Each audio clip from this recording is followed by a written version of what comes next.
In South African politics, some figures follow the rules and others, well, they rewrite the whole game. Julius Malema is definitely in the second group. You can't talk about modern South Africa without mentioning his name. He is the founder and leader of the Economic Freedom Fighters, or the EFF, and he's earned the title Commander-in-Chief from his followers. At just 44 years old, he has become one of the most talked about, influential, and let's be honest, polarizing politicians in the country. He's the guy who says the things other politicians are too scared to even think.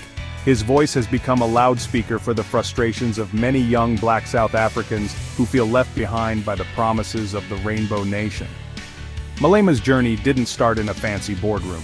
He cut his teeth in the rough and tumble world of student politics, rising through the ranks of the ANC Youth League with a reputation for fiery speeches and a refusal to back down.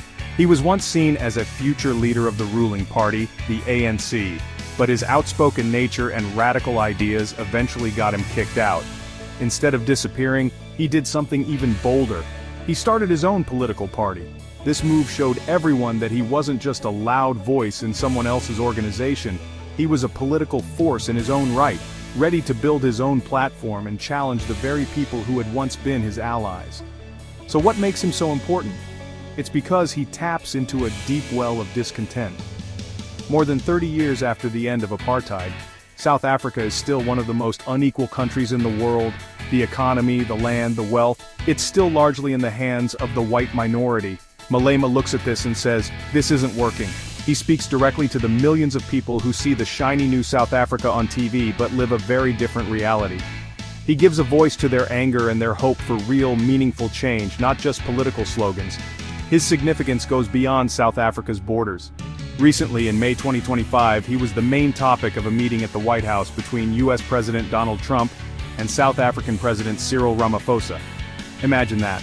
The American president is so concerned about Malema's rhetoric that he's playing video clips of him in a meeting. This international attention, whether positive or negative, proves that Malema isn't just a local politician. He's a figure whose ideas on land, race, and economic justice are making waves globally, forcing world leaders to pay attention to the unresolved issues of South Africa's past and present.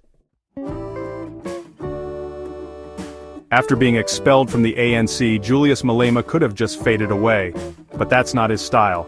Instead, in 2013 he started the Economic Freedom Fighters. This wasn't just another political party, it was a movement. You can spot them from a mile away. They wear bright red berets and overalls, a uniform meant to represent the working class, the miners, the domestic workers, and the farm laborers. The EFF positioned itself as the true voice of the poor and marginalized, arguing that the ANC had sold out the revolution and become too comfortable with the status quo. They promised a radical shakeup of the system. The main mission of the EFF is simple and powerful: economic freedom in our lifetime. They argue that political freedom, which was achieved in 1994, is meaningless without economic power. For them, this means taking bold steps to correct the injustices of apartheid. Their number one goal is the expropriation of land without compensation. They believe that the land, which was stolen from black people, should be returned to them to farm and build wealth. This is a hugely controversial idea, but it's at the very heart of what the EFF stands for. They see it as the only way to truly dismantle the economic legacy of apartheid. The party also calls for the nationalization of mines, banks, and other key parts of the economy. The EFF argues that the country's vast mineral wealth should benefit all South Africans, not just a few big corporations and foreign investors. They want to create jobs, provide free education, and build a more equal society. Their policies are unapologetically socialist, drawing inspiration from revolutionary thinkers and movements from around the world. They see themselves as fighting against both capitalism and what they call white monopoly capital, which they believe still controls South Africa's economy. Despite not winning a majority in the elections, they got less than 10% in the 2024 national election. The EFF has an outsized influence. They are masters of political theater. In Parliament, they are known for being disruptive, for chanting, and for directly challenging the president. This gets them a lot of media coverage and keeps their issues on the front page. They have successfully forced conversations about land reform and economic inequality into the mainstream. Other parties now have to respond to the EFF's agenda, proving that you don't need to win an election to change the conversation. To understand Julius Malema, you have to understand Pan-Africanism. It sounds like a complicated term, but the idea is actually quite simple. Pan-Africanism is the belief that people of African descent, both on the continent and around the world, share a common history, a common struggle, and a common destiny. It's about unity. It's the idea that African nations should work together, trade with each other, and stand together against outside forces. For Malema, this isn't just a political theory, it's a guiding principle for everything the EFF does. He sees South Africa not as an isolated country, but as part of a larger African family. Malema's Pan-Africanism is fiercely anti-imperialist and anti-colonial. He often criticizes Western powers like the United States and the United Kingdom, accusing them of continuing to exploit Africa's resources and meddle in its politics. You can see this in his reaction to his recent UK visa denial in June 2025. The UK government called his views extremist, but Malema and his supporters saw it as an attempt by a former colonial power to silence a powerful African voice that challenges their interests. For the EFF, this wasn't just a travel issue, it was proof that the fight for Africa's total independence is far from over. This belief shapes the EFF's foreign policy positions. They are very vocal in their support for causes and groups they see as fighting against oppression. For instance, their public support for Hamas, which they describe as a legitimate resistance movement, has landed Malema in hot water internationally, and was a key reason for his UK visa ban. Whether you agree with them or not, their stance is consistent with their worldview. They will always side with those they see as fighting against a powerful, Western-backed oppressor.